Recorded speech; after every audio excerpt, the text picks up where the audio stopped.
We now cordially invite the last speaker for this session before we take a break for lunch. Our last speaker for this session would be Dr. Rakesh Sharma from India, who will speak on the topic, lymph node management in CA penis, current status. Over to you, Dr. Rakesh. Good afternoon, chairpersons, dear friends and colleagues. Thank you for this wonderful opportunity. So, to define, penile cancer is a very uncommon condition. We have less than 1% of cases in Europe and less than 0.5% in US. 10% of malignant neoplasms we see in the Asian, African, and the South American countries.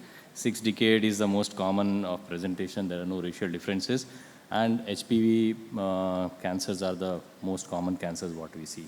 So more than a decade back, the lymph node management has been quite simplified by this risk stratification by UA, which includes the T stage, the grade, and the LVI status. So low risk are the PTIS, TA, T1 grade, and the incidence of lymph node positivity is 0% in that. So you can put this patient on surveillance. Intermediate risk category is the T1 grade 2, where 25% incidence of lymph node positivity is there. And in the high grade, we have the PT2 or higher, and the grade more than grade 2 and LVI presence, where 40 to 100% chance of lymph node positivity will be there. So we first go on to the clinically N0 groin. To define it is a non-palpable lymph node, no suspicious node on ultrasound, and the palpably enlarged or suspicious nodes that are negative on FNAC. So if all these three criteria is present, we define them as clinically N0. And the world literature says that the incidence is around 0 to 20%, and in India it is around 20 to 96%. And there is a percentage of micrometastasis in this patient up to 25%.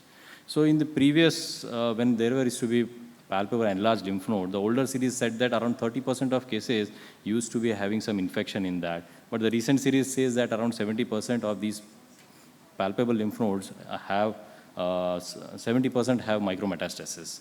So to identify these patients, we need to image them. The best one is the ultrasound. The high frequency ultrasound is used, and you see the architecture, changes in the architecture of the node well before we see the enlargement of the node. And we see the shape of the node being changed from oval to round. There is a loss of central hilum, and the peripheral cortex becomes thickened. And the sensitivity is very low, but the specificity is very high in these cases. Other imaging modalities like the CT, the PET, and the SPECT, the lymphotrophic nanoparticles, all these are there, but again the sensitivity is low, other than the SPECT, which has a good sensitivity and specificity. So to come to the management of this patient, the less invasive modality is the dynamic sentinel lymph node biopsy, bilateral, and the little more invasive is the bilateral modified inguinal lymph node dissection. So there has been a progressive development in the DSLNB management. Way back in 1975, it was defined. Then later on, we have the, till 2015, has the progressive development has been done. But is it a adequate and a reliable technique? The problem is the false negativity rate. The first paper, which was published in 2002 by Hornblas, where around 88 patients with 159 groins were assessed, the false negative rate was around 22%, which was the area of concern. The sensitivity was around 80%. So they modified their technique with multiple steps to improve the sensitivity, the specificity, and reduce the false negativity rate. And these techniques were utilized in other centers also, and we could say changes, less than 10% came to the false negativity rate.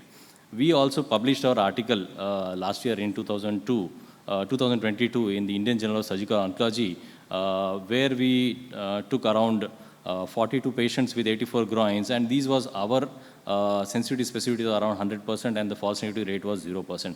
Because we do these techniques for other breast cancers and all, we work in a cancer center. So it is a program which has been developed over last more than 10 years. And the new molecule which was introduced to have the more efficacy of these was a ICG, which could be detected by the infrared fluorescence camera. One of the first articles which was published by Brower et al., which showed that higher number of sentinel lymph nodes were detected when compared to blue dye. It has better advantages, but the problem is a poor penetration. So you cannot see it from outside. You need to take an incision and identify these nodes. So using this triple dye technique, again from the Netherlands Cancer Group published with more than 400 patients, and they identified that the positivity of the lymph nodes by the gamma probe, the fluorescence, was much, much better, almost 100% compared to the blue dye technique. So now the triple dye technique is the way to go forward to identify these sentinel lymph nodes. A little more invasive technique, the modified inguinal lymph node dissection, which was described by Catalano in 1988. It is a little smaller skin incision, limited field of dissection. We don't go lateral to the artery, and we preserve the saphenous vein and create a little thicker skin flap to prevent skin-related necrosis. So since the vessels are not exposed, you don't need to do a sartorius muscle flap transposition, but it has little higher percentage of complication rate when you compare to the dynamic sentinel lymph node biopsy. So here you see the templates which are defined. The modified is the smallest template with least common complication, and you take the superomedial, the central, and the superolateral group of infralateral group of lymph nodes in this modified group. Again, the morbidity is, as I mentioned, the skin necrosis is around 2 to 8%. Lymphedema rate is there. Some lymphocyte formations are also there. Again, you come to the radical inguinal lymph node dissection, the percentage of complications are much, much higher. Coming on to the palpable inguinal lymph nodes, it is less than 4 centimeter mobile lymph nodes, unilateral or bilateral. In the unilateral, you do a bilateral superficial inguinal lymph node dissection, and you send for the frozen section on the non-palpable side. And on the palpable side, you do the deep also. If more than 2 lymph nodes are positive, external extension is present, you do the pelvic lymph node dissection. Similarly, on the bilateral side, you do the bilateral iliac with deep inguinal lymph node dissection. So for pelvic lymph node dissection, if the more than 2 lymph nodes are positive on the side, or there is extra capsular lymph node extension is there, you do the ipsilateral pelvic lymphadenectomy. And the 5-year cancer-specific survival is much, much lesser when you see the lymph node being positive. Presence of external node extension is again a poor prognostic factor which has been established by multiple trials. When you come to the palpable lymph nodes, more than 4 centimeter lymph node fixed nodes, you need to give the neoadjuvant chemotherapy to this patient, assess the clinical response, and then plan for the inguinal lymph node dissection in these patients. So neoadjuvant therapy are these are the neoadjuvant therapy. We see the response, and then these are the nodes, what we see, the N3 nodes. You have to do reconstruction, flap reconstruction in these patients. These are the adjuvant trials which also show some disease-free survival benefits. Role of adjuvant RT has been very much mentioned in the EUA guidelines that there is no role of adjuvant RT. Then these are the EUA guidelines what we see.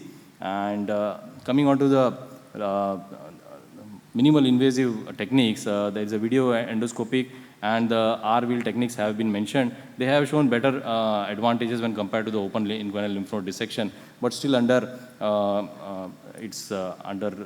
trials are there.